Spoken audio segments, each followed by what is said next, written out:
Good morning, Cherries fans, and welcome to another video podcast where myself and Mr. Jeff Hayward there are going to be dissecting all things AFCB. Jingle bells, jingle all the way. Oh, what fun it is to see the Bournemouth win away. Jeff, how's it going? Oh, fantastic. What a brilliant day. Oh, well, I mean, where do we even begin? I'm not really sure, but you know, how have your feelings been over the last sort of, what is it? It's about 20 hours since full time. How are you feeling? A bit emotional. It's like that's what we want, Bournemouth fans. We're a club where we're all in it together, and yesterday it felt like manager, coaches, players, fans, we were all absolutely in that, and I've been on the verge of tears a few times. Yeah. It's been that emotional. It's been fantastic, absolutely fantastic. I don't know whether he listens, but Alex Deutsch, Cherries fan on Twitter, last week said that the Premier League has got a little bit monotonous, and we as Bournemouth fans should grasp the nettle and actually realise that this is what we do best, thriving in such circumstances. And it was one of those matches where no one expected anything other than a Chelsea win. The media were saying it, the pundits were saying it, even Bournemouth fans were saying it. Yet you look at that full-time result, absolutely astounding, wasn't it? Just superb. I was listening to the pre-match build-up, and there was a lot of talk about Tammy Abraham licking his lips to play against the back four that he was up against. Chelsea on the back of getting through to the Champions League knockout stages after that win against Lille early in the week. And us, quite honestly, the injury news got worse when the team sheet got announced, because I was expecting to see Harry Wilson and Danjuma as part of that squad. I was expecting Harry Wilson to be in the team, to be honest, but dead leg and a foot injury kept those two out as well. So, geez, it felt like bare bones. The most optimistic thing I thought about the team sheet was actually seeing Stanislas on the bench, which I thought was great news. And I think Eddie was forced by those injuries to play a five-man midfield, which is what he did, and both Gosling and Cook, and again I thought it was going to be one or the other, not both of them, in that team. And genius inspired decision. Yeah, it was. And now it's actually funny, because when the team was announced, I was so eager to put my thoughts on Twitter. I retweeted it and put a comment with it, and I was just looking at that starting 11, and my assumption was, because I didn't look at the bench, I thought that Danjuma and Harry Wilson were going to be on the bench, and then I saw a tweet from someone else immediately after I posted mine. And the injury crisis, could it get any worse? And you're thinking, I did like the team that Eddie put out. It was very interesting to say the least, but without that threat of Harry Wilson, I thought, oh my goodness, it's just another nail in our coffin for today. However, it was really interesting when I saw that team lineup. I mean, let's go through the side. The back five, let's call it, including Ramsdale. It was expected. We just wasn't sure which side Chris Mepham and Simon Francis would play in terms of the defence. And then you had this kind of midfield that, according to what they put out on Twitter, they put out that sort of formation. And I swear they do it on purpose, whereby they make it look like we're playing something different. And it was a weird one. It was almost like a 4-1-4-1, or was it 4-1-2-1-3-6-9? I don't know, but it was very confusing. But then when they started the game, it was clear that they had a 4-5-1 formation. But what was going on? Four centre midfielders: Gosling, Lerma, Billing and Cook. I just didn't know how it was going to work. It looked great when they started playing, because Lewis Cook gave us a real quality on that right-hand side of midfield, which I think we've been lacking.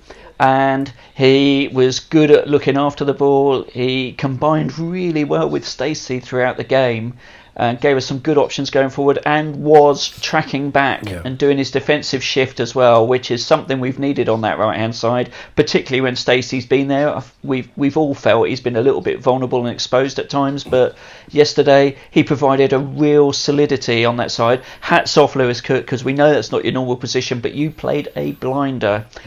Yeah. Dan Gosling, I thought, played a similar sort of role on that left-hand side in front of Rico, which again was good when we were in a defensive setup. But then when we were going forward, you could see he was the most advanced midfielder very often. And we've been talking again about it a lot on the podcast, where I think we've said we're missing his energy, his box-to-box play, and what he gives us as a goal-scoring option from midfield, which the midfield we've been playing over the last, since the season started, aside from Harry Wilson, we haven't scored goals from midfield. So that, I thought, was really important and really notable, how he was getting forward. And you saw that in very early on in that 3rd minute, where we played some lovely football down that left-hand side. And hey, it energised Fraser to have an outstanding game as well. It was just a delight how it all came together. It was like the good old days where you see Ryan Fraser running directly at players, and there's been all too many times where he's just not had the room to do so. And I think in a way it sort of helps playing teams like Chelsea, teams that come out and attack. When you're playing teams that are very defensive, it's like coming up against a brick wall, but he had a lot of freedom. And Josh King, who we haven't mentioned yet, how good was it to see him back? And he was instrumental in a lot of the good things. He didn't get on the score sheet, and perhaps guilty of doing the wrong thing a couple of times, but his strength, his pace, his awareness, his desire to get back when needed and pick up the ball, great to see, wasn't it? Fantastic. Josh King, very underrated, I think, and in that lone striker role, you needed somebody to play like that, to run really hard, to get the free kicks, to use his physicality to get in the way of their defenders, and to be a pain in the backside to them. And he Zuma and Rudiger must have felt, God, this bloke, he just never stops. He's always at us. He was a right pest to them all through the game. I thought it was very unfortunate not to score, because the timing of his runs again was brilliant. He kept the ball really well. He held it up and played in other players, which I think we've been lacking again in recent weeks. With Callum's touch hasn't been great. It needed Josh to play a brilliant game, and for that formation to work, he gave us the breather when we needed it, and was a constant pain in the backside and a threat as well. It's just superb performance. Yeah, the way that King and Fraser combined reminded me of what Wilson and Fraser did for a large part of last season. And we had a lot of early chances. I mean, Fraser had that early shot that sort of fizzed across. The keeper sort of managed to save it, and they cleared. Chelsea really fairly limited, really, with the efforts that they had. I think one of their best chances was where Willian hung up a cross and Pulisic was on the end of it. But other than that, in the first half at least, obviously there's a moment in the second that of course we will come on to. But I thought Bournemouth were pretty good for that first sort of 15 minutes or so. But then it did get a little bit patchy, and Chelsea did have a lot of the ball, but no real intent. And that was probably down to how AFC Bournemouth were lined up, packing out that midfield. As we've said on many a podcast, I thought Billing was doing really well with the interceptions. The amount of times he slid and intercepted through balls where Chelsea were trying to play between the lines. Lerma, godlike, superb. And Dan Gosling, just that interceptor, the annoyance in the middle of the pitch. And it was all working so well, wasn't it? I thought the combination of Billing and Lerma as defensive blocks in front of our back four they were outstanding too. Lerma was called out by Alan Shearer on Match of the Day, which I urge any Bournemouth fan who hasn't seen. I mean, you've probably all seen it about 10 times already, like me. But it's great to see him called out, because we know what a rock he is in the middle. He was fantastic in terms of interceptions, winning the ball back, but also his distribution. He was giving some great passes, getting us moving in the right direction. It was superb to watch. And Billing as well. How many times did Billing win a header at the near post? Oh yeah, those corners. So many times. It was fantastic to see. That's what he gives us in defensive solidity from set pieces, but also the way I think he led the game with 9 interceptions. I read somewhere for yesterday. It was the most interceptions of any player in the entire game. He was superb, and where we have had issues about just being a defensive midfield setup. What Gosling and Cook gave us were outlets that could be central and drifting out to the flanks, but also going forward as well. They were just able to quicken up the pace so that Billing and Lerma would win it, stop the ball, stop Chelsea playing through us, and give the ball either quickly forward from Lerma most notably, but Billing would give it to Gosling or to Cook, and they'd take the pressure off, being creative, which was just superb to watch. Can I also say one of the most notable things in that entire game, how many times did Rudiger and Zuma try and play a crossfield long ball, which has caught us out the last few games? They overhit it, or it was right down the throat of Francis and Metham. I mean, you could see we'd practiced it. Yeah, that's right. We gave the ball to their centre halves. They couldn't play through the midfield like they wanted to, and that just made our job so much easier. Keep your shape, guys, which they did. Compete really hard, which they did, and stop that midfield. Jorginho and Mount, I mean, they were pretty invisible. Mount had that one good effort in the first half. Yeah. But again, when they did get through, Rambo, what a performance from him as well. Yeah, absolutely superb. And just as you say to Lewis Cook, I was out last night. As people on YouTube may see, I'm on the water today because I did over celebrate last night in Ashley Cross, and been feeling it slightly today. But I was chatting to a Bournemouth fan called Dan King. If you're listening, hi Dan, or watching that is, and he said for Leeds, Lewis Cook played a number of times on the left hand side, so. He was on the right, and I thought he adapted so well to that position. But over on the other side, Fraser, out of a rating of 0 to 10, what was your level on the concernometer when he pulled up after about 15 minutes? Because I thought, oh my goodness, is this another one?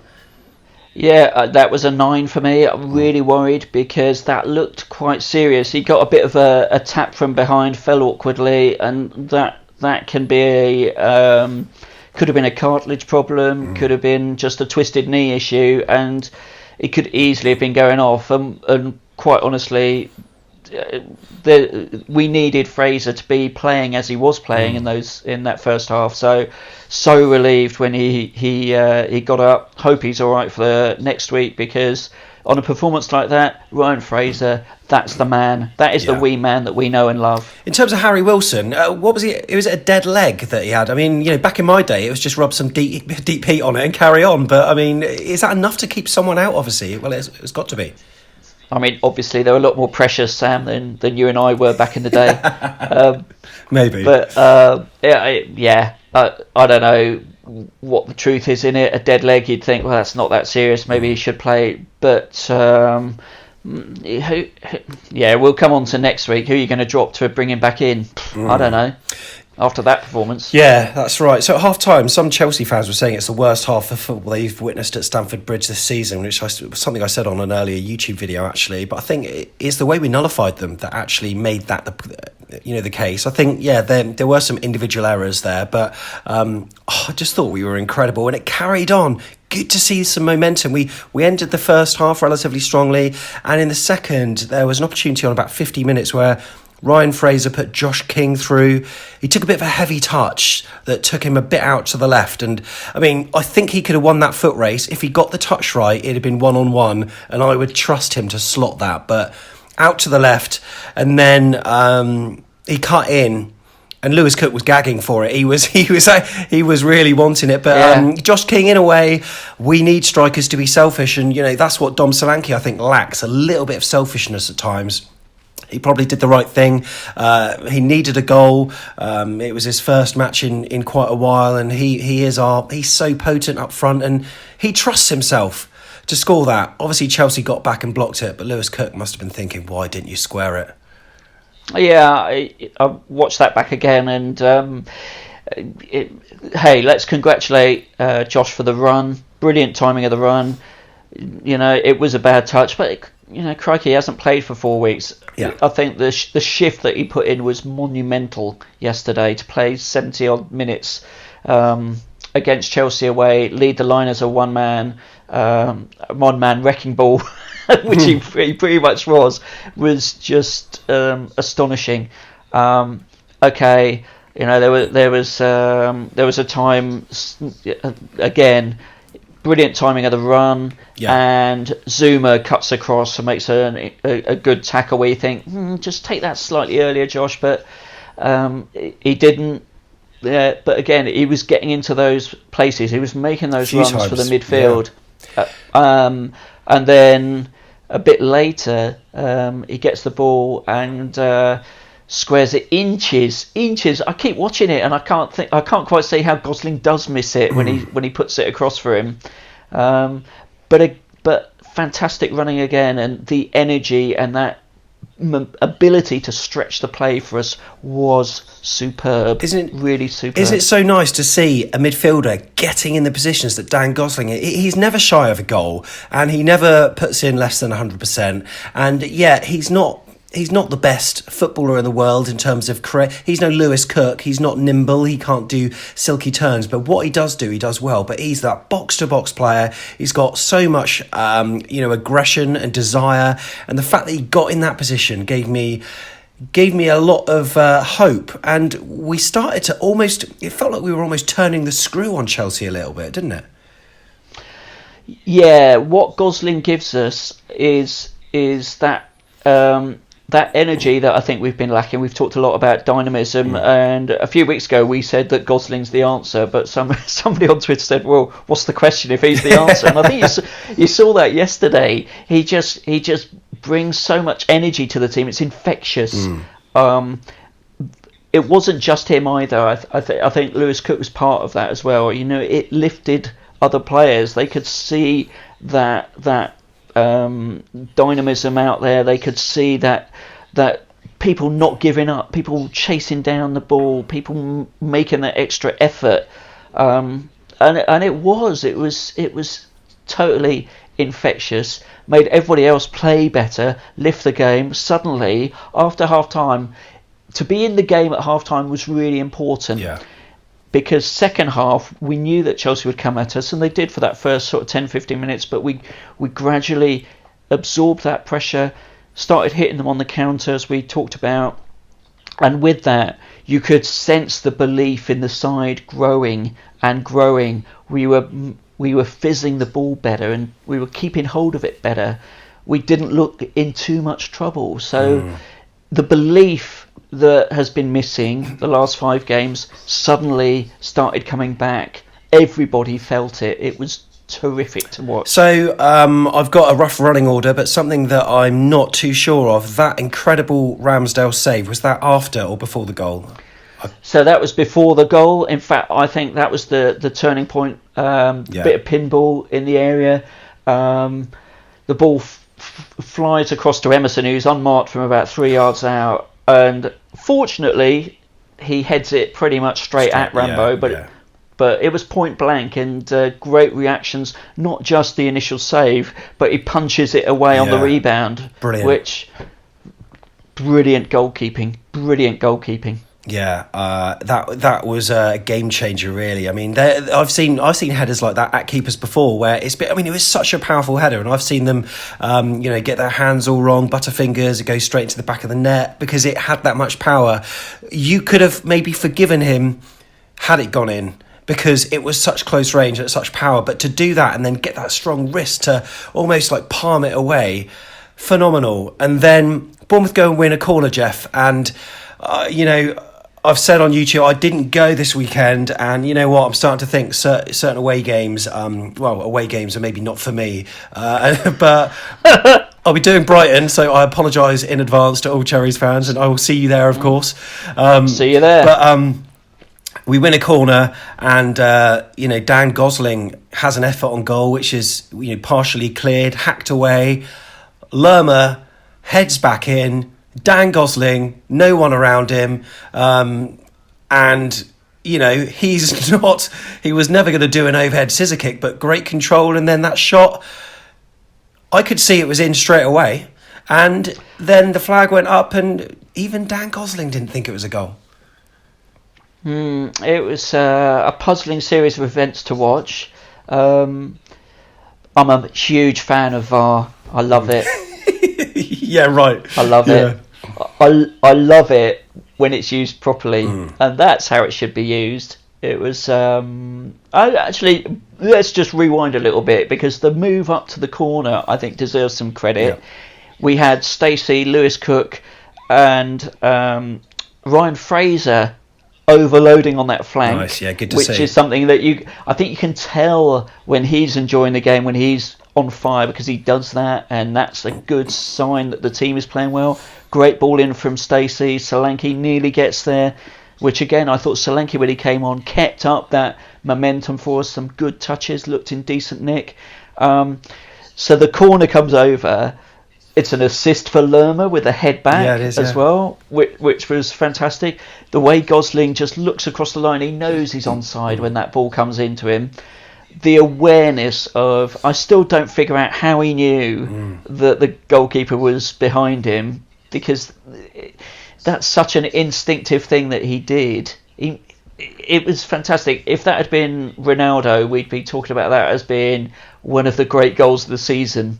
And I think the only reason we're not going to be talking about it as a great goal of the season, well, there are two reasons. It's Gosling. The second, the net didn't ripple. It's one of those that goes over the line. There's always a bit of an anticlimax when you're thinking, did he clear it? Didn't he? Yeah. And you look at the ball go over the line, you think, oh, that's a good goal. But if it falls into the back of the net like that, you'd think, wow, what a goal, that's superb. But the VAR call was correct. It was Billing who was offside, not interfering with play, so that's fine. Gosling is comfortably, he's at least, he's more than an armpit onside, let's say. And that's brilliant, brilliant finish. And then the pause. I mean, it was funny because at the time I thought maybe it's offside. Maybe it is offside. I could tell it was in straight away. Couldn't quite see the ref look at his watch as they tend to do, but from another angle you can see the referee. So I knew the ball was in, and it was just seeing the offside. Now I was watching the replays. First replay, I could tell within about 10 seconds. VAR takes ages. I don't know if they were drawing lines or doing a bit of hangman or whatever, drawing lines across the pitch, but my goodness me, it took so long. But even during that, I was still doubting that they would give it for some reason. I just thought, VAR, it's been used in many funny ways this season. And I thought, I don't know, I just had a funny feeling. But yeah, it was clearly a goal. And it didn't kill the celebration, really, did it? Because Dan Gosling, so good to see all the players running up to the shed end, all the Bournemouth fans there. Ryan Fraser, how nice was it to see a smile on his face? Dom Solanke, everyone together as one. And it was like the Bournemouth of old, wasn't it? What a moment for those Cherries fans in the shed end there. Totally. And if you were there, I mean, wow, you got to enjoy that. I mean, the whole afternoon, you could hear the Bournemouth fans throughout the game. We dominated Stamford Bridge in so many ways. On the pitch, off the pitch, we were all over them, and it was brilliant. It almost felt the suspense made it just that bit sweeter. And I wish I'd been there. I thought about going a few weeks ago, and then thought, I couldn't get there, unfortunately. And it's one of them that you kind of. Yeah, you look back at it and think, well, maybe it's good that I didn't go, because if I had it, it'd have probably been so different. I've got to play you this clip, Jeff. This is Garth Brooks on Match of the Day, and I just want your opinion on what he says here. Have a listen. At the end of the game, Garth, we saw Cesar Azpilicueta, who seemed to be moaning at the referee and the assistant. Why do you think he's moaning? He wasn't moaning, he was furious. And I think he has a case. When the linesman puts his flag up, Chelsea stop, and the linesman keeps his flag up for the phase of play, then continues. Gosling scores a goal, and the moment the ball leaves Gosling's foot, Gosling knows instinctively it's over the line, raises his hand, but the game stopped. The players think it's stopped for offside. VAR gets involved and realises that there's no offside. The linesman's got it wrong, and the ball is in fact over the line. Therefore, the referees have given the goal. But it would appear, because the linesman has made a mistake, Chelsea have been penalised. He's flagged wrongly, but that's not Chelsea's fault. They've stopped. And that's why he's complaining. Is that him trying to be controversial for the sake of having something to say? I mean, I notice he never does Match of the Day anymore. He doesn't do Football Focus. He's on that show that no one really watches because everyone else is watching Sky Sports Gillette, Soccer Saturday or BT Sports Score, whatever. He's there trapped on BBC One on the red button. Is he just saying that because I didn't think that was relevant when the linesman flagged? It was when the Chelsea player, I mean, the ball was in the net at the time that the linesman was flagging, and the Chelsea player was trying to clear it anyway. What do you think about that comment? I think it betrays that Garth Brooks is yesterday's pundit, honestly. He doesn't know what he's talking about. There's a lot of ignorance out there. Yeah. You've got to say that the Sheffield United goal that was scored the other week was actually more contentious. Was that against Newcastle United when Shelvey scored at Sheffield United? That was more contentious because everyone did seemingly stop, and he put it in the back of the net, thinking, "Well, I might as well do it anyway." But there was none of that with this goal. He's just being a bit of a prat, isn't he? He's been a complete. He doesn't know what he's talking about. I'd like to also call out, there was a writer who had a piece in the newspaper that I read on Friday, a big feature about us, which I'm not even going to name the newspaper because it's just an embarrassing article. Yep. What we face as Bournemouth fans is a lot of ignorance. We face a lot of people who favour the big six. Not calling you out on this, Garth, but I think you probably just wanted to look good in front of Chelsea fans because you think, they're the majority of people watching this and interested, so I'll do something to boost my cred in front of the majority. It's playing to a populist agenda. Yeah. Who does that? But you know what I mean. It's like we're seen as the team that should just turn up and roll over, and when decisions go against big clubs and in our favour through something like VAR, it's very difficult for a lot of people to take. But there was nothing wrong with that. The Chelsea players did not stop playing. Azpilicueta, who allegedly was the one moaning most about that, he was busting a gut to clear that off the line.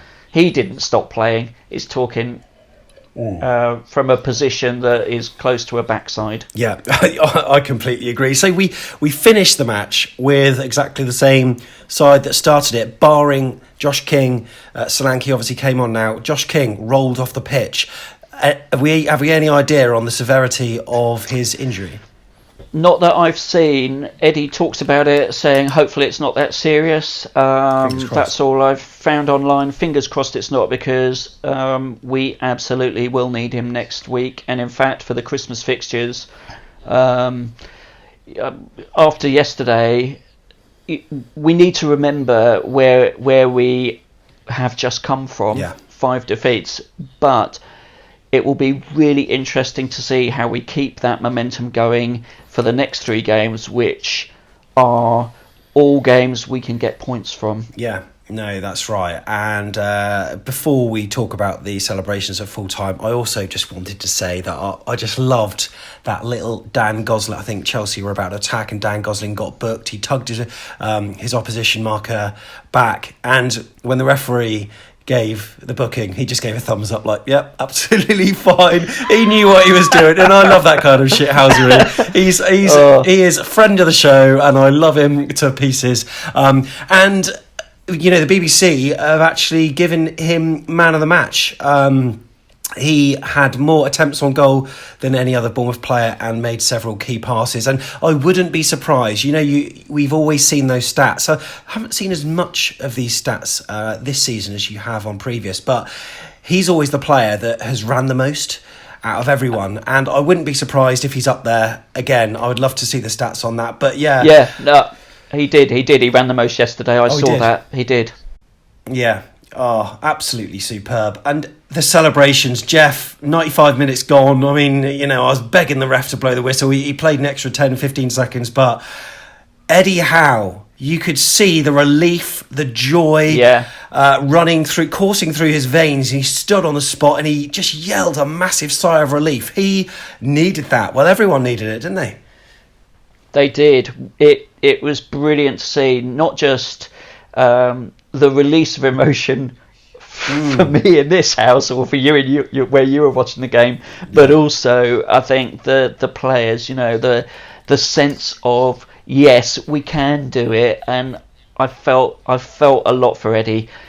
We've questioned Eddie, not us we've questioned his decision making. He's held his hand up to say he's not had the greatest last 5 games, and he's felt under pressure. The Premier League is a pressure cooker. People calling for your resignation after a game. There's Frank Lampard's getting called out to be sacked already after what he's done for Chelsea already this season. Bizarre. It's bonkers. So there's a lot of pressure. He got it 100% right yesterday. He might not have had a lot of choice in that 11 that he put on the pitch, but he got it 100% right. The players delivered for him, and I think that's the most important part of his coaching. He set them up in the right way, but it was the attitude was superb yesterday. It was absolutely what he would have asked for, and no wonder he went yes. And if you see the videos that they've put out there of them going over to the fans where Eddie is screaming, "Get in!" That's what it means. That's what it matters. Absolutely love all that emotion. And Steve Fletcher also, punch in the air. And you know what, Jeff? I've just noticed in our chat so far, and this is. There are a number of players that we've not even mentioned, and that's how good they were, to their credit. So let's just briefly talk about our defence. We haven't, I don't even think we've mentioned Simon Francis's name yet at all, and much maligned, but he pulled out a really good performance. And his pairing with Mepham wasn't bad at all, was it? Those two did really well. They were brilliant. Who'd have thought we'd be saying that about Frano after that Wolves game? Here we are. What, 3 games later, and he was commanding. He was the leader. He was the big guy winning those aerial battles.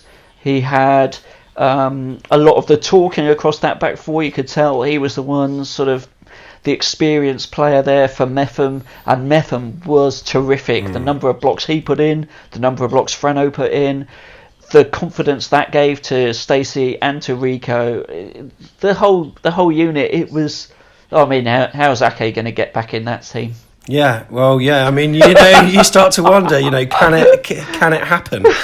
So I can't believe I just said that. Well, he's going to be out for 6 weeks, and obviously this week there have been reports that this buyback clause for Chelsea is still in place, and maybe after that performance on Saturday, maybe Chelsea are thinking, you know what, we could do with him back. And you kind of think about it, like, even if they didn't want him, why would you not buy him back? Because you could 40 million, whatever it is, sell him the next day for 70 or whatever.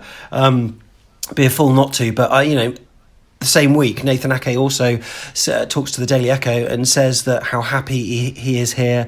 Man City, I know, are sort of maybe thinking about it, but Pep Guardiola has distanced himself from it. Do you think we're going to see him in a Bournemouth shirt again? I would hope so. It feels a bit weird to say this, but maybe the best thing that could have happened was the hamstring injury, because it's going to get him out of the limelight. It's going to get him off the kind of regular sort of people reviewing matches and seeing how good he is, and if we continue to play like that as a defence, well, that's great. People forget about Ake. Hopefully what we did as well for Chelsea yesterday was we made them think actually the priority is going forward, not at the back. Yeah, that's right.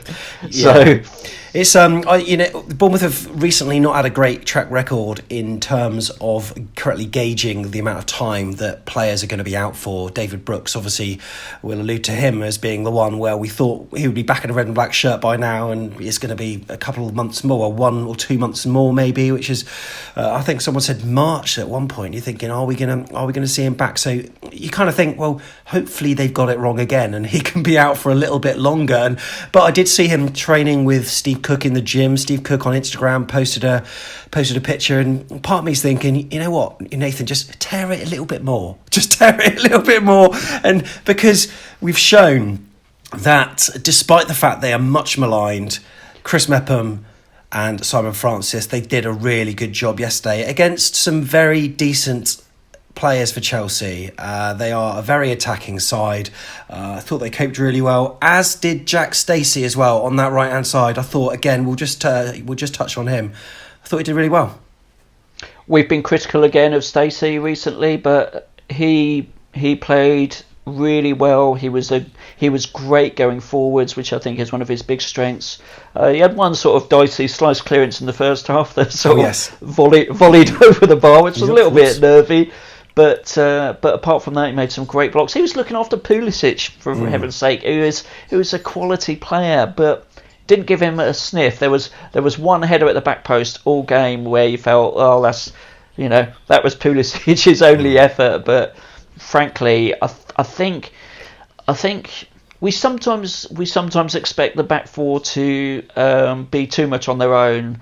Like it's Rico's performance or Stacey's performance, but it is about the support they're getting from inside and the support they're getting from the midfield as well. And the sort of 9-man midfield and defensive unit yesterday was terrific. Sometimes even Josh King was back in our own half doing that. So we kept a really good shape, which made everybody's job, right back and left back, because Rico played well as well. He had a fine game against Willian, I thought.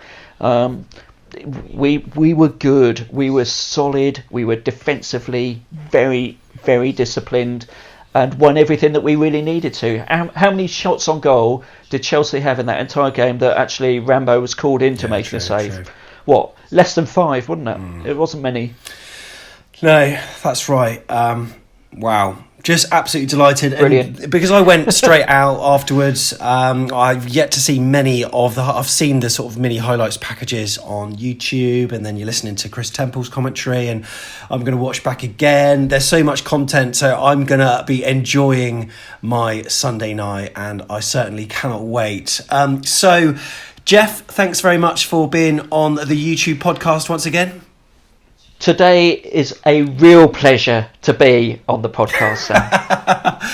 Let me know what you thought about that performance and what you think we should be doing next week for Burnley. Now, if you download the full audio podcast from your favourite podcast app, you can hear mine and Jeff's preview of that game. And also, it will be out on YouTube this coming Friday as well. So stay tuned for that. But leave your comments in the description below. Tell us how you feel. Tell us how elated you are. Tell us how many pints you sank on that Saturday night. We'd love to hear from you. Until then, up the cherries.